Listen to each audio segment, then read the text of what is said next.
Smack dab in the middle of downtown Salt Lake City and Lehigh, the home of Silicon Slopes, stands one of Utah's longest standing co-working spaces. And today I'm sitting down with the founder, David Edmunds, to talk about how he transformed a simple co-working concept into a thriving hub for professionals, entrepreneurs, and even politicians in Utah. We'll uncover how he built his space for innovation and collaboration, his thoughts on the future of commercial real estate in Utah, and of course, how David became a UtahPreneur.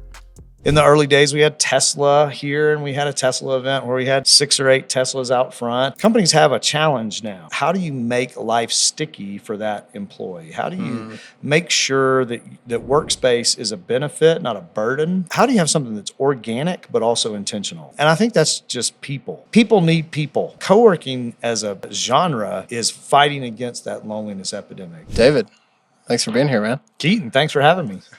So part of the reason I wanted to talk to you is because you've had a pulse on the Utah entrepreneur tech community for the last 9 years, almost like nobody else. You were like the first chapter of Silicon Slopes, right?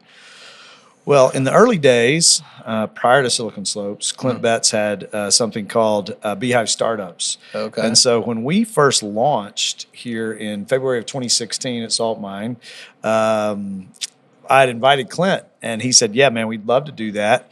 And so initially it was Beehive Startups, Startup Conversation Series, hosted at Salt Mine, and we would gather the entrepreneur community here and the tech community here in Utah and kind of throw a party. I mean, we would have, back in the day when R&R Barbecue was first getting started, people were first beginning to discover R&R Barbecue and other brands. That brand has now become an important brand here in Utah. And so we would gather 300 or so people. In the early days, we had Tesla here, and we had a Tesla event where we had 6 or 8 Teslas out front. And, No way. Test driving Teslas. By the end of that afternoon, we had police circling the parking lot too. People were having a little too much fun with the Teslas. And so over those 9 years, and especially as we're talking about this first year, this Genesis year of 2016, we've seen a lot of things happen in the Utah tech community. And we've just been grateful to be a part of all that's gone on in the last decade here in Silicon Slopes. Very cool. I was scrolling way back on your Instagram and found the Beehive Startups thing. I was like, what is this? Yeah. Well, when Clint first started Beehive Startups, there was a Start Fest that happened down in Utah County, and there were 300 or 400 of us. And that's grown a little bit. I think the last Silicon Slopes Summit was 30,000 people. Slightly. Yeah, so I think that the scene here in Utah has changed a lot. And a lot of due credit goes to Clint Betts and his team of Silicon Slopes. We've been a small part in watching all that happen, but a lot of credit about the branding of Utah. Yeah. I mean, a lot of things were already going on great here in Utah as it relates to tech and startups.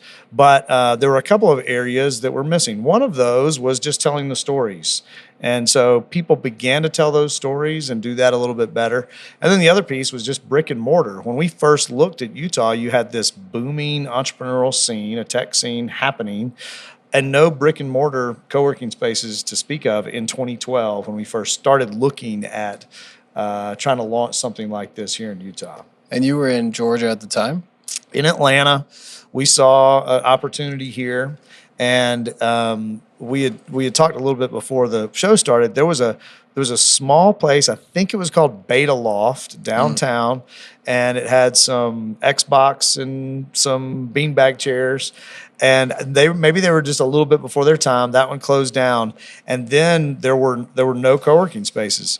And so when we finally did end up launching in 2016, there were 2 downtown: Church and State, Impact Hub Salt Lake. They were the first. But there was nothing outside of downtown, and we wanted to be equidistant between what was going on in Lehigh, Park City, and downtown. And so we became kind of a regional hub for those kinds of conversations back in 2016. Very cool. And talk to me about the financial investment and what did this build out cost in terms of your soul and also money, if you want to share that. But that's a big jump going from, it sounds like you were in sales previously, going from that to like straight into a brick and mortar build out that's of this quality and size. Well, I appreciate that. I mean, one of the things that was unique at the time is this kind of build out. We wanted we didn't want to take a Class A office space with 9-foot ceilings and try to cram events in and that kind of thing. So we got a retail place. It was an old bowling alley. And when we first walked in here, it was like a haunted house, flickering lights, puddles of water, ripped up carpet. It was rough. And the square foot price reflected that. And so we said, well, we're going to come in and we'll pay for the build out. And we built it all out.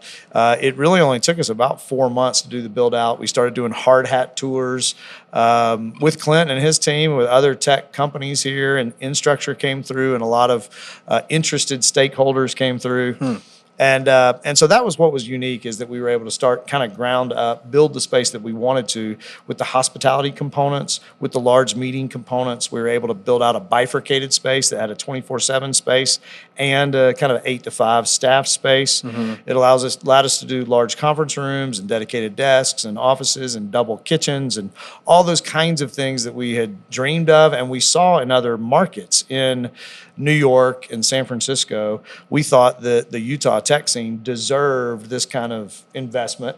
And so we maybe bit off more than we could chew. But at the time, it was a little bit unique. And I think now most people have leveled up a little bit. And you've seen other kinds of investment come after that. But yeah, this was before the days of WeWork or Kiln or some of the other brands that people have come to know. Yeah, very cool. And speaking of WeWork, have you seen the new TV show about Adam Newman?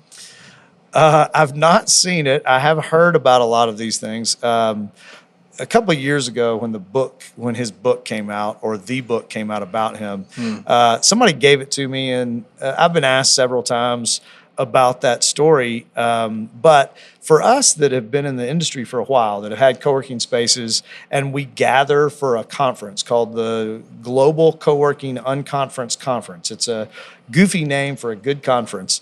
And we gather in New York and in Florida and in California, and actually just this spring had Juicy, as it's come to be known, here in Salt Lake. Very cool. But early on, we would always have these discussions about how is WeWork offering 40X to investors. We know how much build-outs cost. We know how much staff and employees cost. We know fundamental basics to run a business, and there was just no way that they were going to pay investors that. And so we were always suspicious and trying to understand when would the eggshell finally crack. And so we would get asked early on, hey, are you kind of, not even early on, but a few years into our journey, hey, you kind of like WeWork? And we would say, well, yes, but we don't defraud investors. And so that's kind of become a known story now. Now, what Adam Newman did do positive for co-working is he made it a household name. Yeah. In those early years, for the first 2 years probably, we were explaining what is co-working to people. Okay. They didn't understand what it meant and what the potential could be. And so he made it a household name, and that's helpful. But he gave investors unrealistic expectations and kind of a bad taste in their mouth. So there's a lot of negative that have come from that story. So when people say, have you read the book? Have you seen the movie?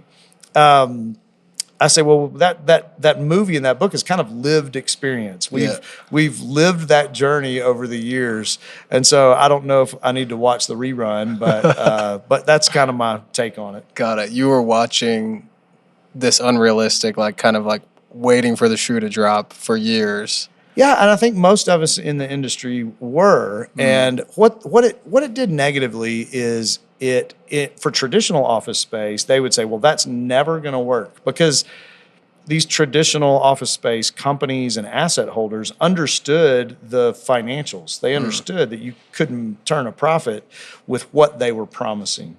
And so that was true across the board. And so what happened was then traditional office asset holders and companies would communicate to other asset holders, hey, you can't trust these co-working operators because of their experience with Adam Newman and kind of the WeWork model.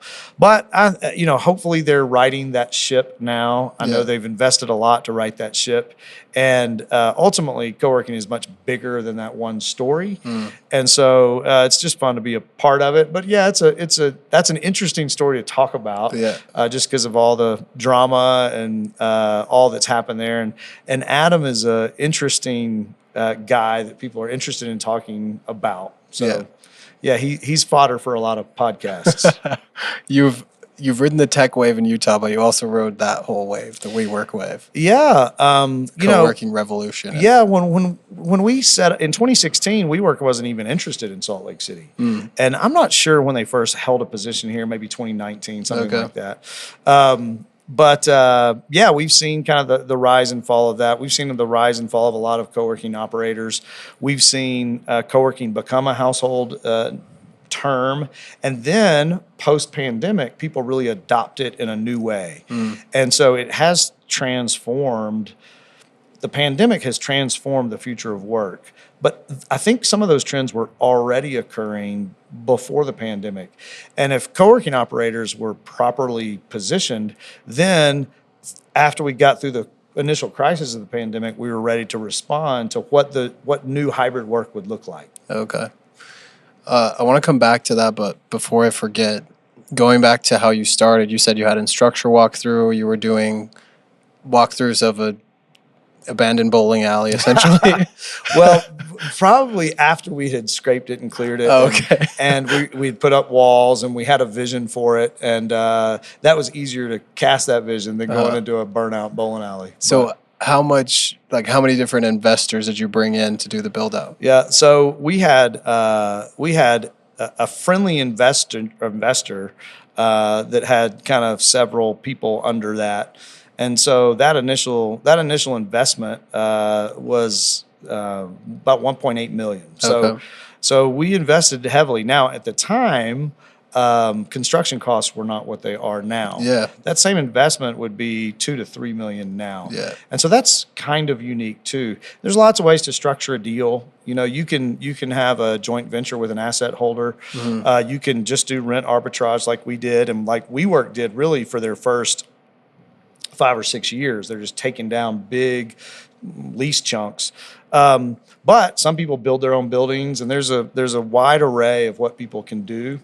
And we actually have a consulting company now called Cowork Consulting, and we help other operators leverage those assets, negotiate those deals, do market analysis, and then figure it out from design build all the way through operations. Very cool. And so we've seen all kinds of successful companies all around the world do it in new and interesting ways. Got it. So when you say you were doing rental arbitrage, you were leasing this space you did the build out, then you were leasing it. Or are you still currently leasing it? We leased the space, we did the build out, and then, rent arbitrage just means that you're leasing an asset from someone, and then you're delivering that to a consumer for a adjusted, short, flexible term with all the amenities that people need now in the modern working world, and especially for companies that are trying to retain employees. Companies have a challenge now. So you've sent everybody home, they work from home. Now, how do you make life sticky for that employee? How do you make sure that workspace is a benefit, not a burden? Yeah. And so we want you to come back in. We want you to come back in on Tuesdays and Thursdays, or maybe our new hybrid work schedule for our company is Monday, Wednesday, and Friday. Whatever it is, you've got to convince employees that collaborating with other team members is either important or required. And if that's the case, then where are you going to bring them into? And if you don't have an inspiring space, and you don't have some people around you, then it can fall flat. So there's lots of great office space in our valley and around the country that's beautifully built out, and it sits empty. And it sits empty because people go into it's kind of the restaurant principle. You may go into a very nicely appointed restaurant, but if nobody's in there, you may go to a substandard restaurant even just because there's people there. because there's some question in people's minds when they go into an empty space. Well, why do I want to be here? I mean, I've got a friend that works in ed tech, and they had probably 600 to 700 employees at the mouth of Big Cottonwood Canyon. And when I first moved to Utah, he wanted to show me his office, and every floor had these beautiful kitchens with all the cereal you could eat and candy and food and catered lunches. And it was humming back then. And now, 10 years later, he goes into that same office. They still hold that same lease over there, and he's the only one in the office. And it's a ghost town, and it's just weird. Yeah. People need people. And so when we think about kind of the loneliness epidemic, we're co-working as a genre is fighting against that loneliness epidemic. Yeah. We're trying to provide meaningful interactions with people, not just space and not just someone to sell your product to, but meaningful community, meaningful relationships that inspire and encourage and make life more pleasurable. Yeah. So what's the future of commercial real estate? That's a broad question. And if I knew the answer to that, we'd all have a lot of money. But what we are seeing nationally, the trends are that we're looking at somewhere about 32% vacancy rates in office nationally. Wow. That's unheard of. That's unprecedented. And you're seeing major markets really be impacted by that. The Utah experience is not quite the same. Your vacancy rates are not nearly as high, but that is coming at some level to Utah. And what we're going to see over time is that people that are already vacating these spaces, it may take 2, 3, 5 years for their lease to come up. Maybe they have a 10-year lease or a 7-year lease. And so you may have an empty office, but the lease isn't up for a couple more years. Mm-hmm. But the companies then have to decide what are they going to do with it. And increasingly, we're seeing companies come to us where they're getting out of that position in their 20,000 square foot building, and they're coming to our 20,000 square foot building and saying, hey, we just want it on Mondays, or we just want it on Tuesdays and Thursdays, or we want a punch pass where just ad hoc our employees can come in, we can provide that benefit to them, but we're not going to have the burden of commercial real estate. And so co-working operators can thrive in that market. Yeah. But the question is, what do you do with a lot of empty office space? If people are never coming back, if that horse has already left the barn, then what do you do with all this empty office? And the challenge is, in most of it, you cannot redevelop for residential. You know, we have a housing crisis here in Utah. Yeah. I don't know how my kids are going to live in this valley. It's so expensive to own. We need more rooftops. We need more residential. But the challenge with changing an office building into residential, there's a lot of challenges, but you've got plumbing and electrical that make it almost impossible to retrofit those buildings. Yeah. The investment is really huge. So when we talk about the future of commercial real estate, I do think that there is a question mark about what asset holders do. Are you going to when are you going to make an investment long term to redevelop that property? Mm-hmm. We had these same questions about retail 10 years ago when Amazon was killing retail. But retail's actually doing a little bit better now. Yeah. And there's, indoor recreational activities. There are co-working spaces. There are golf simulators. There are trampoline parks. And so retail is kind of figuring out the rebranding strategy and really the repurposing strategy. I think that same kind of thing needs to happen with commercial office. Got it. And so I think most people are just kind of watching the trends, hoping some things will shift. Yeah. The competition is getting better. So traditional commercial office is now saying, well, what can we learn from co-working? We're at least going to invest more in our spaces. We're going to make them more comfortable. What they're not willing to do is become co-working operators, hire staff, provide programming, all of those things that really make a co-working space hum. And so So I don't know exactly the answer to that question, but I do think some change is already occurring, and it needs to continue to reoccur. If there's nobody wins when we have a bunch of empty steel and glass. Yeah. And so, and in Utah, because we have this housing crisis, then the hope is we can figure out how to, or at least somebody can figure out how to redeploy a lot of this open office for residential. Yeah, that's a really valuable, like you're seeing all of this in real time, and you've seen pre-pandemic, pandemic, post-pandemic. And I think this kind of Goldilocks middle is going to emerge, hopefully, over the next decade or so. So you've seen probably, I don't know, thousands, tens of thousands of entrepreneurs come through Salt Mine through the last 9 years? I wish I had a number. Yeah. Certainly thousands. Yeah. Tens of thousands may be a little much, but with all the events, you never know. Yeah, you never know. And even if we don't have entrepreneurs, we have intrapreneurs. We have a lot of tech companies who need really innovative people on their teams, and so we see both. We see solopreneurs who are just trying to launch their vision, and then we have small teams that are trying to build and grow and get investment. And then we've got kind of this middle ground where maybe there's headquarters in LA or San Francisco, but you're going to open up an office here in Salt Lake, and you have 10 to 30 employees. Usually once a company gets past 30 to 35, they want to hang their own shingle somewhere else, and they'll graduate out from Salt Mine. But then those same companies will come back once they're 50 to 100 to gather their sales team or do a product launch and that kind of thing. And so we love to see all the growth in Utah, and we love to see the progression of the entrepreneur. So there's been a lot of fun things to see there. What are some of the most impactful stories you've seen come through Salt Mine over the last 9 years? Wow, that's a really good question. Impactful stories. There's so many companies that are doing cool things, and we're hearing a lot of those stories. I mean, we just recently graduated out a tech company called Charge Zoom, and those guys are killing it. And they started in LA, they hired in Mexico, they've hired here, they built a team here, and they're really growing and building that brand probably for sale here in Utah. And Matt, the CEO of that company and the founder, came to Utah really because of the lifestyle, what's drawing other entrepreneurs here to Utah.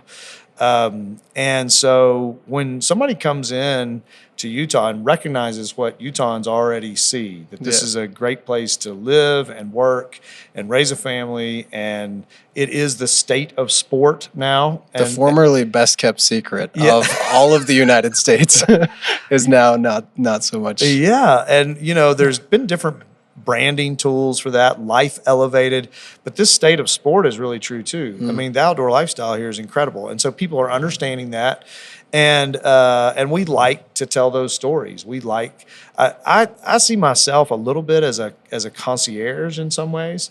I'm always telling the stories of Utah. I'm telling about how great it is when new people come. I get to introduce my Utah to people, and that's a lot of fun. So I don't know if that answers your question, but it's an example of what happens in Utah. Is that people come here, they adapt really quickly, they find that it's incredible, they find the investor community really open and ready. Capital is deployed really quickly in Utah. I come from a different market. Atlanta, you think Coca-Cola, Boeing. And these are companies that have built trust over time in a community. Well, that mindset, is part of that community. Every city has its own mindset. But I think that the entrepreneurial spirit is strong in Utah because it's a pioneering place. It's hey, let's get this thing done before snow flies. And so you see deals progress quickly. You see entrepreneurs get excitement quickly. You see team members buy into vision quickly. And I think that's all baked into kind of who we are as a community. And I actually heavily considered starting a co-working space about a year ago. And one of the big things I was searching for, I think deep down, I've since decided against it because, Why compete against David Yeah, Edmunds? you have SaltMine. That's great. But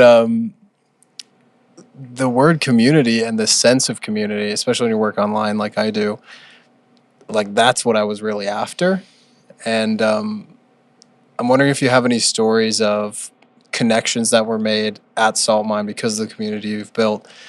People have gone on to, maybe partner or other cool stories like that just because they came to the same spot. We celebrate that all the time. What we tell our team and what I believe in is we're trying to look for where the Venn diagram matches up between people.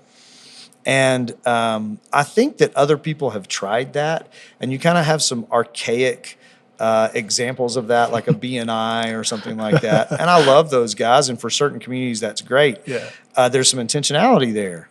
Well, so how do you have something that's organic but also intentional? Yeah. And I think that's just people. People are the connectors. And so we like to hire that way. We like to see our people that way. And over the 9 years, we've been very blessed by some great community managers and just some great people.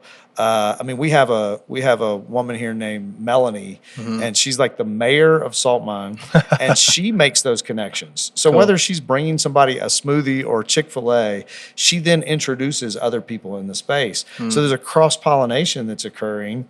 And from that cross-pollination, yes, we've seen lots of deals happen and things flow. As a matter of fact, just today, 2 of my members got interested in electric Chinese motorcycles. Okay. And they already had some electric motorcycles, but they could get these electric motorcycles and buy them out of China.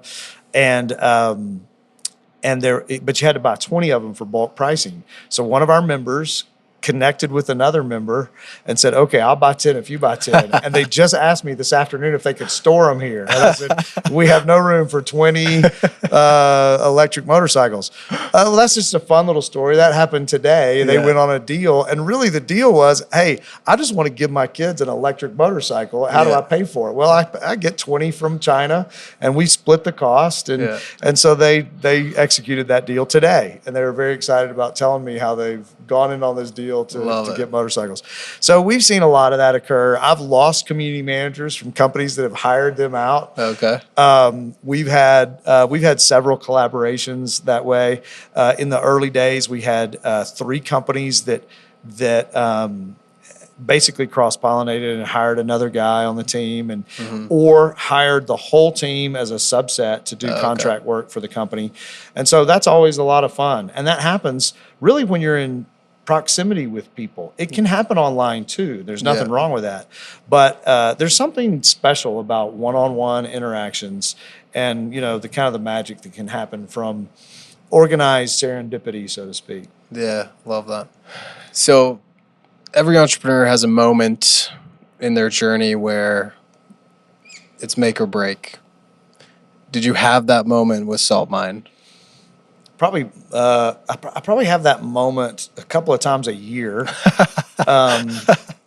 But I think early on, all co-working operators experience this, and all entrepreneurs really experience this, where they say, is this thing really going to work? Yeah. Okay, we've done this big build out, we've invited everybody, and there's no one here. So what does that mean? And so I think that before you push send on the order or going live with your software or going on Amazon, there's always that fear and trepidation. That's why entrepreneurs are risk takers, and that's part of the journey. But entrepreneurs also fail. And so when you're going through the failure cycle, it's nice to be around other people who have failed and survived, failed and relaunched. And so we try to be sensitive to people. We don't make any sudden movements or loud noises for people who are going through the failure cycle. But we try to help them understand there's a soft landing on the other side. That they're not the only ones that have gone through this. And so for us, really just the first year of educating the community about what co-working was, that was a challenge. And then just trying to figure out operations and staffing. I was here way more than I wanted to be here. I was here late into the night every night. And then When the pandemic hit, I think everyone was trying to understand quickly, how do we pivot our business? Will our business survive? We sat around this conference room table just over my left shoulder here and had the governor on that television talking about closing the schools. That was the marker. That was when we all here in Utah, at least, knew this thing was real and it was going to have a major impact. If the schools are closed, this is serious business. And so it was kind of like a moment. It was like a space shuttle explosion moment for another generation. Maybe it was a JFK being moment where everybody knew how they felt on that day. Yeah. Everybody was feeling maybe they were sick. They didn't know, am I getting a cold? Do we all have to run out of here? And so COVID was certainly a make or break time. And there's a lot, COVID broke a lot of companies, but also helped companies re-envision what they were going to be for the future. Yeah. For us here at Salt Mine, we were closed per governor's order for about 10 weeks or so. Okay. As it relates to having events. We couldn't have events over 50, and that was half of our business model for 6-7 months. And then even after, and I think Utah did do a good job of trying to recover well, and our policymakers, I think, had kind of a back-to-work policy mindset that was different than California. And we saw a lot of people from California come during that time. But still, there was some residual, there were shockwaves from that, right? And so the appetite of the consumer, especially if companies had a national profile, an HR department, and risk management, well, they didn't regather any of their teams at 100 people apiece for a while. It took at least 18 to 20 months to kind of come back out of that. And so for us, we were fortunate in that we'd had a little run up before the pandemic so that we were able to then pivot and kind of weather the storm, so to speak. So that was probably another one of those make or break kind of moments. I'd love to close out with, again, you've seen so many entrepreneurs. You have a pulse on the market of the Utah tech scene and entrepreneurial scene, unlike almost anyone else. What advice do you have for Utah entrepreneurs going to the next decade? Well, I think resiliency is going to be key for all entrepreneurs. I do think that there was some magic happening 8 to 10 years ago where you could fail, but the whole kind of ecosystem was set up for your success. And so you had a lot of new products launching. You had a lot of new software launching. But in those past 10 years, you've seen some of that weed out. And you've seen hyper-growth companies that we all love, like Pluralsight and Qualtrics, lay off 1,000 employees. Well, what happens? Those flood back into the market. And so I think that investors and founders are being a little more selective and probably a little more patient in the way that they fund companies and launch companies. And so I do think that means that pivoting is important. Resiliency is key for the entrepreneur. If you fail, try and try again. Rework a new model. Be willing to pivot early and move away from what's not working to something that is working. Because I do think that the appetite of the Utah consumer, investor, team members, I just think it's more selective.